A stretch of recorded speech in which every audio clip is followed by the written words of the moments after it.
Hello and welcome to the Hot Seat. We're here with Professor Tony Travers to discuss the 2018 local election results. Welcome to the Hot Seat, Tony. Hello.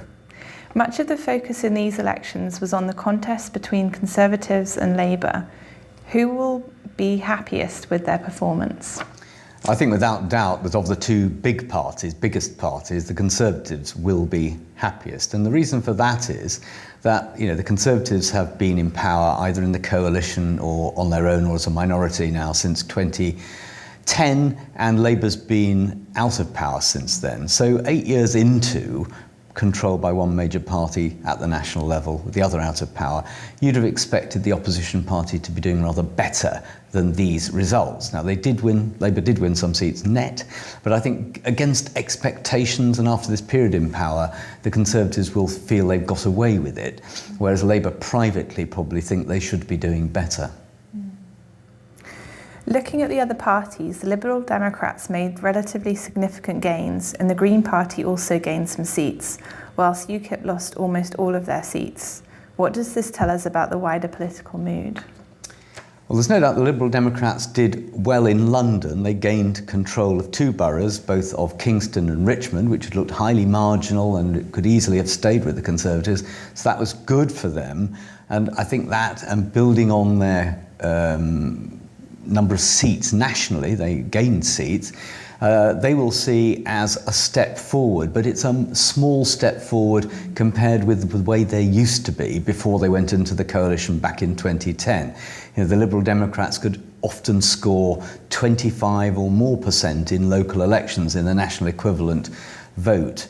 And this time they probably got about 16. So it's a step back in the right direction, and actually if you look at their performance compared with the other smaller parties, the Greens and UKIP, actually the Liberal Democrats did relatively well. UKIP lost virtually all their seats, so compared with their high watermark when these seats were last fought in 2014, which was European election day, last one ever in the UK. UKIP have done really very badly. Greens have made a bit of progress here and there, but overall, they, as ever, never a breakthrough. The Greens in Britain never managed to make the kind of breakthrough that eventually the Lib Dems made in the past and must hope to do so again in future. What do these local elections tell us about what we could expect in the next general election? And is there any indication it could come before 2022? Well, what we have from these elections, which of course were largely urban elections, there were some shire districts, but they were London metropolitan ones mostly. So it's possible, and John Curtis, the psephologist from Strathclyde University, and Colin Rallings and Michael Thrasher, when they come to do their calculations, adjust what's going on in the locals to make it representative of a national result had there been an all-out election on that day. And the figures we've got so far from John Curtis and his colleagues were 35% Conservative, 35% Labour, 16 Liberal Democrat, 9 for others. If you roll that forward into a general election, it would mean another hung parliament. And I think what that tells us is that there is, and many commentators have observed this, a sort of stalemate in British politics.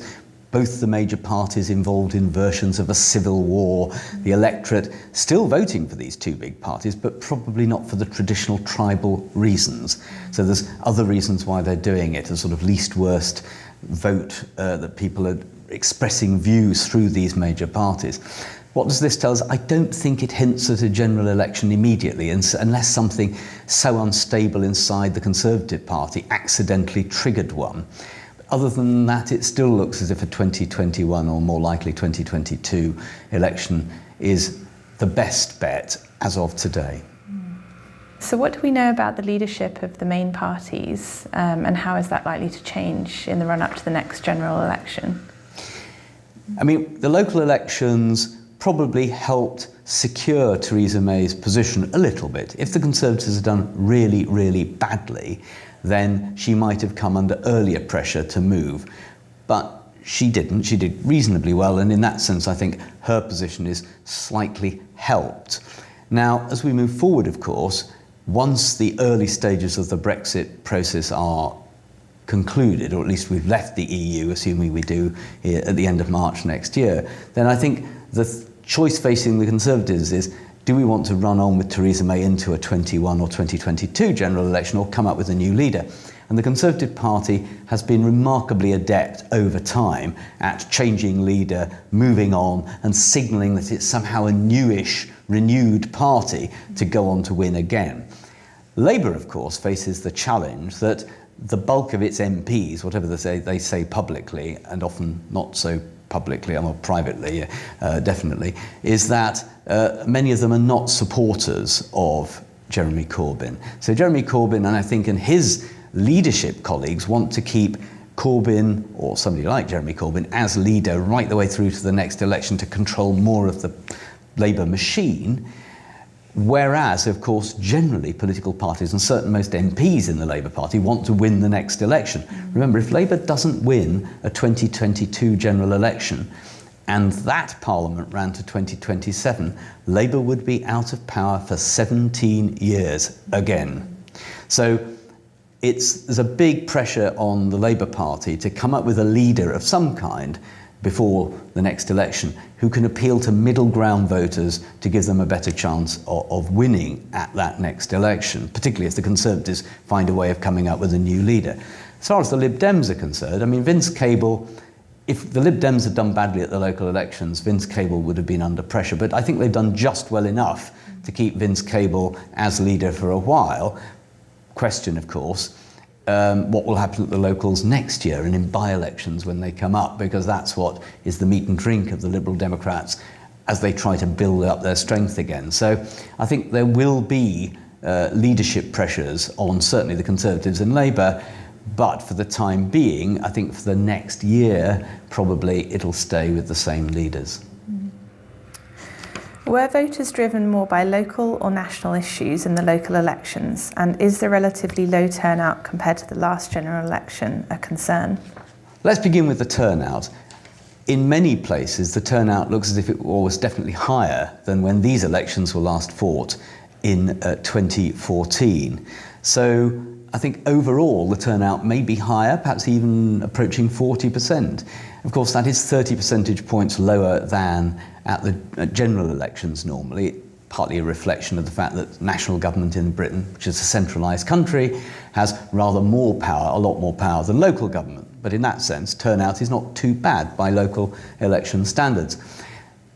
If the question of whether people vote on national or local issues, well, these are not. I mean, these are local elections. They're not an aggrandised opinion poll. And one thing we do know is that we get very different results from one part of the country to another. So in many parts of the Midlands and the north of England, actually the Conservatives did quite well, though much less well in London, where Labour were doing better.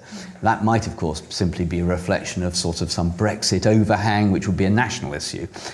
But in some places, there's no doubt that issues like low council tax in Westminster and Wandsworth, where the Conservatives held on, hard not to believe that that wasn't a local factor.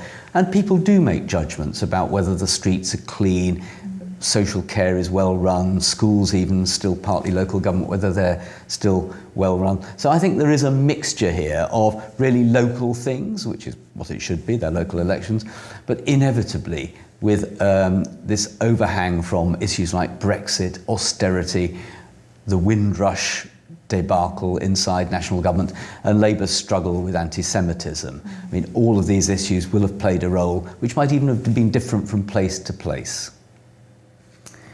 Finally, what are the implications of the local election results for the ongoing Brexit process? Well, Brexit trundles on slowly, with the government finding it enormously difficult at pretty well any point to make a decision. And the reason for that is if they make any explicit decisions, it risks breaking apart the coalition that the government needs not only in the government, but in cabinet actually, and in Parliament, to allow it to continue to move forward at all. So that's very complex, internal, within government stuff.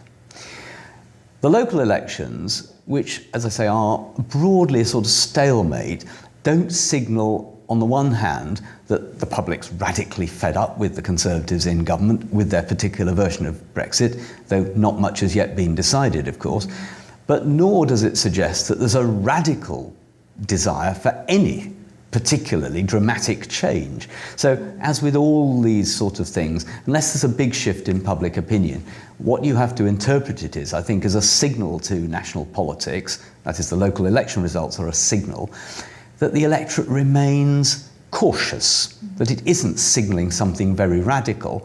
And I think that that has to be understood. And Theresa May is a cautious politician, so I doubt she'll need much incentive to be cautious. But I think that's what the real message from these elections is, that the electorate does not want a dramatic and radical change, albeit voting for Brexit was a signal of that kind 2 years ago.